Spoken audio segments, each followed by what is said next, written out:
È una grande vittoria, adesso speriamo che la legge di bilancio nella quale è contenuto il fondo vada via con la massima velocità e il 2018 speriamo di riuscire a concretizzare questo nostro impegno. Ci sono concrete possibilità di vedersi ristorato il danno subito.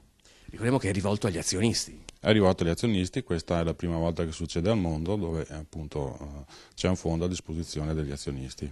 È soddisfatto Loris Mazzon, tra i padri del Fondo di solidarietà per le vittime del crack delle banche venete. Il percorso verso l'approvazione procede in Parlamento con un ampio consenso. Per le associazioni a tutela dei risparmiatori è una prima grande vittoria. Il prossimo passo riguarda ora la cifra che avrà in dotazione il fondo. Al momento si tratta di 100 milioni di euro. Certamente bisogna pensare ad uno sviluppo per il futuro.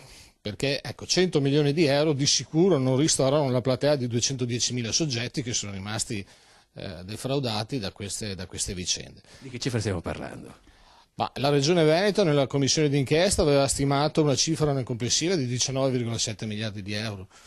Il problema ce lo si è posto da subito. Il fondo potrà contare su una forma di alimentazione continua. Questo fondo viene alimentato dalla legge 266 del 2005 che riguarda i conti dormienti. Sono i soldi che qualcuno lascia in banca e che praticamente per caso di morte o perché si dimentica restano là praticamente dormienti. Dopo 10 anni questi conti vanno in questo fondo, in questo conto del tesoro, e il nostro fondo andrà a alimentarsi con questi soldi.